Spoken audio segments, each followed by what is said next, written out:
Why South Sudan? An Every Village podcast where we answer questions about the world's youngest nation. The question of the day is, what is the difference between relief and development? Hello, everyone. My name is Tiana Johnston, and I am the host of this podcast, Why South Sudan? I have Andrew Brown, Executive Director of Every Village, here with me again. Hey, Tiana. Welcome back yet again. So last episode, we really dove into why discipleship, which I thought was really, really great. I did have a question because I know you really got connected to Every Village through trips first. And so how many mission trips did you go on before coming to Every Village?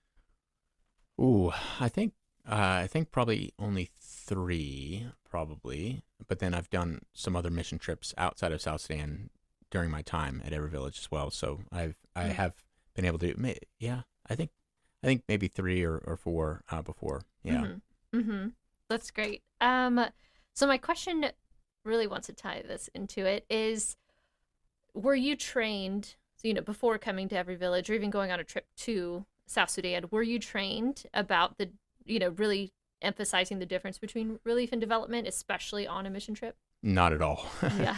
I mean, that's something I had to learn on the job for sure. And even really, I'd say, a couple years into my time at Every Village, I'd never even contemplated those terms, what they meant, what the implications were. I think as Americans, it's just so easy to go in with a certain mindset because our worldview is pretty consistently American centric, and there's natural reasons for that, and some are maybe even fine and innocent, and then there's probably some some bad reasons why we can be so American centric. But and I would say honestly, probably anybody around the world, if you've never traveled outside of your own home culture, then your world is as big as your culture. Mm-hmm. And that's where travel is incredibly important. And it doesn't even have to be missional travel. It's just travel. I mean, if you're going on vacation, it will open up your eyes to a different world. And if you're going for work, the same deal. So, but yeah, I definitely did not grow up with that mentality of there being a difference between relief and development. It's something I had to learn and really come to terms with at Every Village. Mm-hmm. So since your time being here at Every Village, and I know you've wore different hats, job titles, and so was it when you were really, because you were over the missionaries for a good chunk, and do you feel like that is when it really was kind of ingrained in you, or even before that? Good question. I would say, like most learnings, it's progressive. Even today, probably I'm still learning aspects of it. But I would say a couple big memory stones there. One is, pretty early in my time with Every Village, I read the book When Helping Hurts, and if you haven't read that and want to learn more about this topic, that's the place to start. It's tremendous in its notions. It's eye opening, I think, for people that haven't ever considered the difference between relief and development. So that was pretty early in my time, started on more of an academic level, understanding, oh, I need to identify differences here. Academics only go so far. You have to have experience as well. Mm-hmm. And I remember a moment of epiphany in this area. I can picture it still. I was in Nasser, South Sudan, in a mud hut. It was a Bible school that we had built, a mud hut Bible school, and we had an oral Bible school. We had a man from Nasser named Jang Mir who had started this Bible school, and so basically he's from South Sudan originally, but lives in Nebraska, and so we hired him, and we'd bring him to Houston and do trainings, teach him the chronological Bible stories, big sets of them, and then he'd go to South Sudan for a couple months at a time and teach these Bible stories, and then come back for more training and then go back and teach. So over the course of 3 years, he taught 118 Bible stories, and he had them fully memorized, and the students had them fully memorized. And so I would go over, a couple times a year and do final exams for the students at the end of a section. And it was really fun because I would, ask the student to get up and tell me story number 6, and just from memory, they would have to tell the story. It was just amazing to see their retention for the Word of God. We kind of talked about that in our last episode about why discipleship is just, they're sponges. and so they eat up the Word of God. Well, I remember, at that, I don't remember what year this was, but I was in my early 20s, and I was in this Bible school in this mud hut, and I was doing the exams of the students, and most of these pastors that were, in this oral Bible school were, older. They were 30s, 40s, some even maybe in their early 50s, but they were strong believers. They just hadn't been trained fully, but they were strong believers. But I found myself, I was standing up in front of the group, and this was a moment that cut me to the heart, because I was like, man, I love this. I love this. But in that same moment, God kind of it was this light bulb moment. I can't only explain it, a spirit revealed moment where he convicted me and said, why do you love it? And I realized the reason I love it is because I have their respect. I'm the boss. Here I am, I'm in my young 20s, and I'm not a pastor. I haven't been to seminary. Not that you have to go to seminary, but I'm not trained. I just know the Bible because of, my upbringing. And here I am standing over them, examining these pastors who have a deeper faith than I might ever know. Who am I to put myself over them? Mm-hmm. But the reason I love it is because it makes me feel good. It makes me feel strong, right? And man, it was just it all happened in a few milliseconds, honestly, but I'll never forget that. That was one of the most important shifts in my thinking ever, because I suddenly realized, and I just kind of commit to the Lord. God, I'm sorry. I want to humble myself. I don't deserve to be here. I'm not better than these men. I'm not more educated. I'm not more, I'm not more equipped. I don't have greater faith. I can look up to them just as much as they do to me. This is not, a me over them thing. And that was God kind of beginning to teach me paternalism, what that looks like. Mm-hmm. And so from that time, I've had to just continue to learn more and walk in that more, and all those experiences. And then when I moved to Africa, once again, there's a big difference between visiting Africa for, a few weeks at a time versus living there day in and day out. And so when I moved to Africa in 2015, that was another just season of just intense learning, perspective shifting, paradigm shifting of worldview, of understanding of relief, of development, of dependency. I mean, all these things. And so, man, it rocked my world. As an example, as an American, most Americans are trained to think of dependency as a negative concept at all times. Even if you use the word dependency, it sounds like a negative word for Americans. Mm-hmm. But when you live out in Africa, you come to realize, yeah, there's definitely an ugly side of dependency. But there's also a beautiful side of dependency. And the truth is dependency is, number one, it's a human reality. It's going to happen. Number two is, in some ways, there's aspects of dependency, mutual dependency, that Scripture calls us to as believers, mm-hmm. that we reject in the West to an unhealthy degree. And so that's where my eyes started to be opened up to realize, oh, the enemy isn't dependency. The enemy is unhealthy dependency, maybe. We could come up with a word for it, whatever it is. But there's also aspects where we come in the West and try to create this hyper independency that is unhealthy, mm-hmm. and takes away from the beauty of a collectivistic society that depends on one another and cares for one another and so forth. And so, I mean, there's many notions like that, and these are all interrelated with the idea between relief and development. So, in short, relief is. There's times where relief is very important and it's very necessary. The obvious examples are after a huge natural disaster, if mm-hmm. a tsunami hits or a tornado comes or a flood or whatever. Well, you can't tell people, say, hey, go, I wish you warm and well fed, and pat yourself on the back. The Scriptures are very clear. Mm-hmm. There's times where they need food. There's times where they need clothing. There's times where they need shelter. And we have it within us to do that. Mm-hmm. It's essential to do that. And South Sudan, no question, has been through seasons of intense suffering that required a relief approach.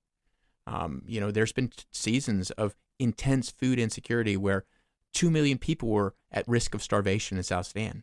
And it would be dumb for us to say, it would be uncompassionate for us to say, well, no, they need to take care of themselves. Mm-hmm. And so they don't have what they need to take care of themselves, and we have the ability to help meet a need. So there are times for relief. So I definitely don't want to villainize relief. It is a God-ordained opportunity to show the love of Christ in intense seasons of suffering.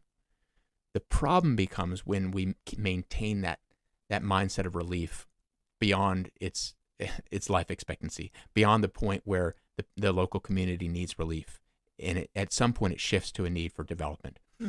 And one of the reasons why we do that, I think, is in some ways relief is easier because we control all the inputs, we control all the logistics, we control everything.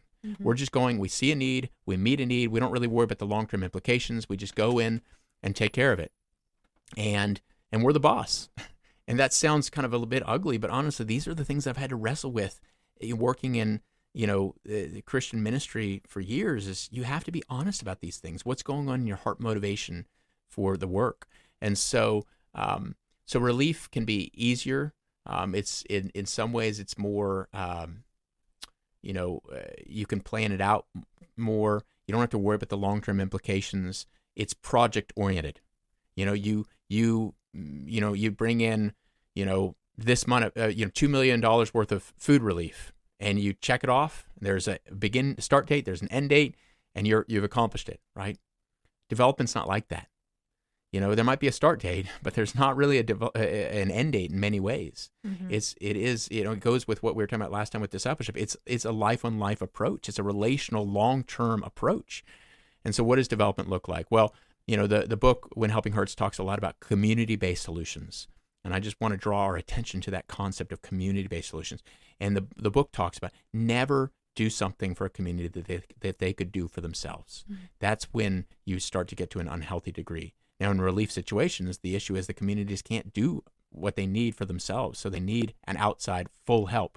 But in most circumstances, long-term, relief is not the answer. It's development. And so, they talk about an ABCD approach, and I don't remember what the whole acronym stands for, but there's an assessment of the local resources that are available, and it goes through B, C, and D of community-based development, and that's really what Every Village strives to be. We're not a relief organization. We're a development organization. Now, does that mean that when a relief need comes up, we turn our backs? No, we've had opportunities. Just a couple of years ago, we had, a raiding tribe from Darfur come down and burn down a village, and there was a relief need. And I think I shared this story in a previous episode. And one of our other radio stations in another location of South Sudan donated money to the radio station in that region to provide relief, buy clothes and food for these community members. That was beautiful, and that was awesome. We've done food famine relief in South Sudan. We've drilled water wells. Well, what is drilling a water well? Now, that's kind of right in the middle. Sometimes it could be strictly relief. These people don't have water, they need water, and they don't have the money to provide it. So we come in and drill a water well, and we say, okay, here it is. Now it's yours.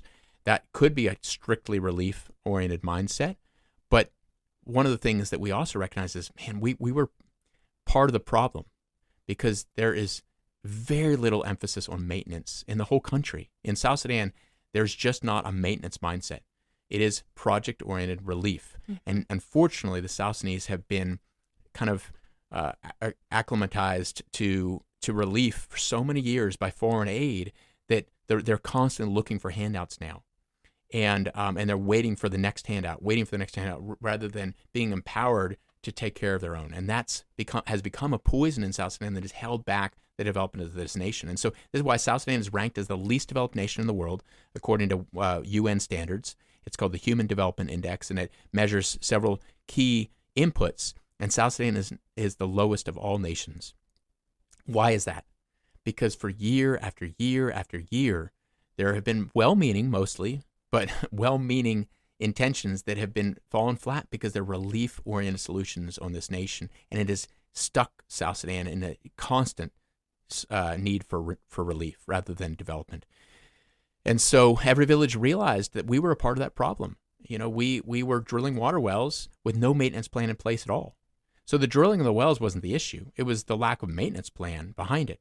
And so in 2019, we decided, we looked ourselves in the mirror and we said, we've got to stop this until we can find a long-term community-based solution.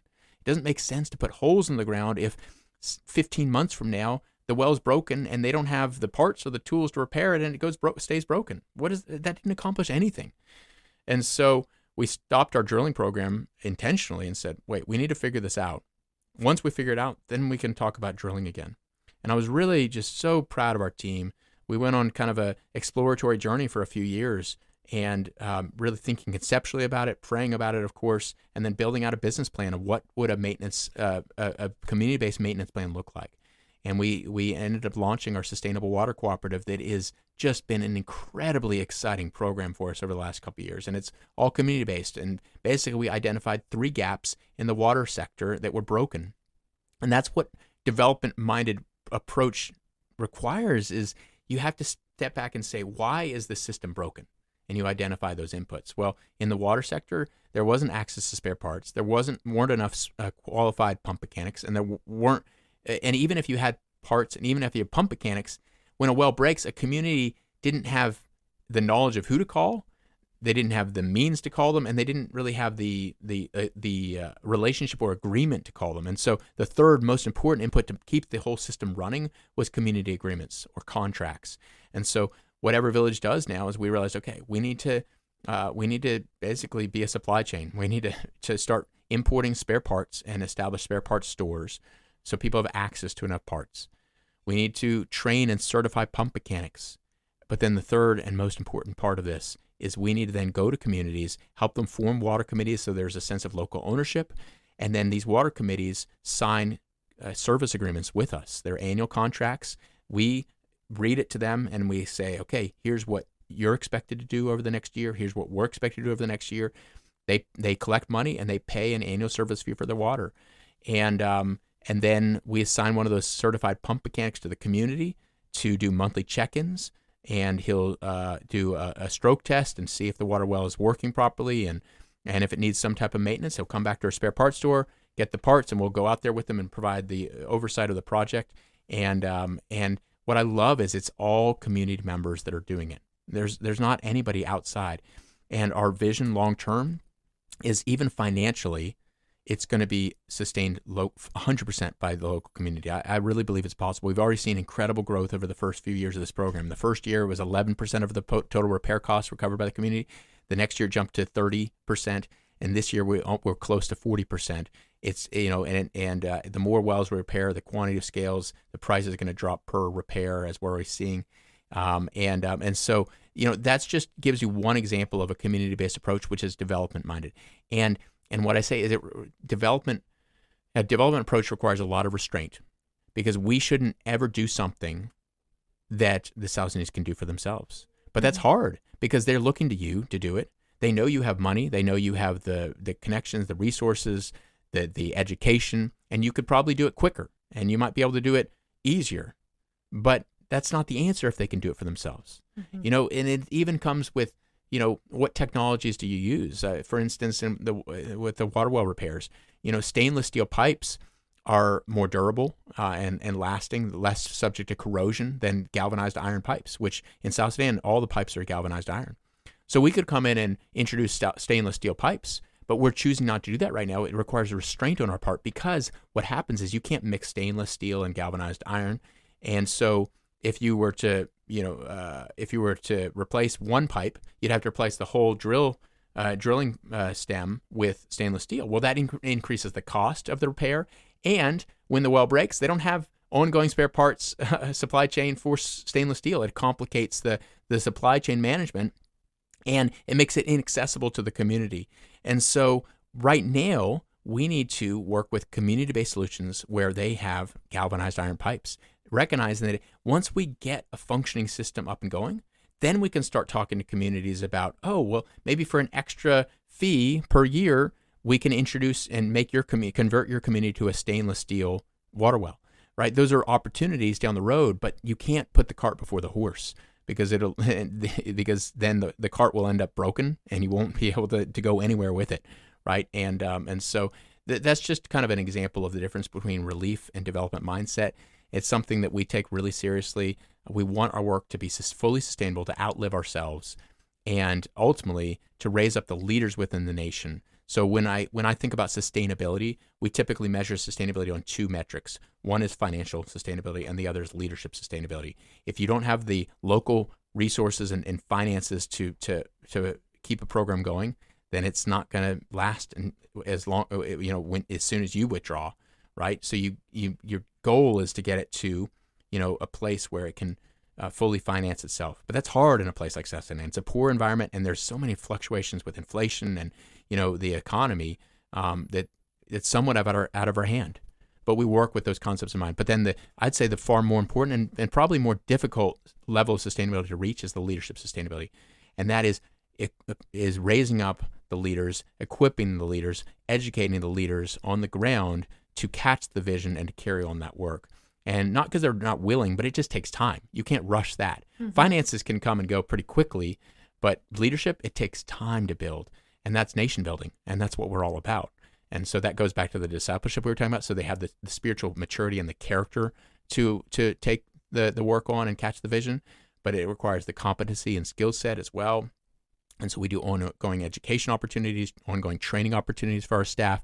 All these things are inputs to a development-minded ministry and organization. So anyway, kind of talked for a long time. I could keep talking. I love this topic, but anyway, I hope that helps. Oh, that's so good. I do admit that I'm having to restrain myself from clapping and cheering because it's just, I'm going on now.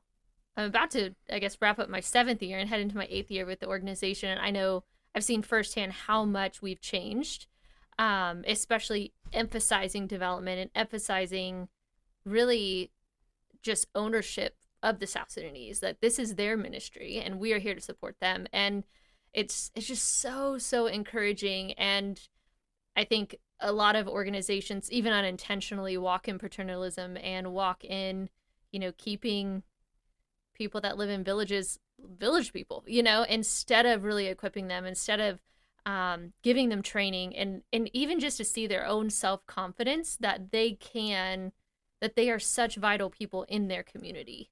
And I know every village really does support that. So that just gets me really excited. Yeah. And, just another area that, as you talked, it made me just kind of remember another aspect is just is our compensation of our employees. That's a really difficult decision to make because there's really no standards in this nation. You've got people that have no income, which is the vast majority.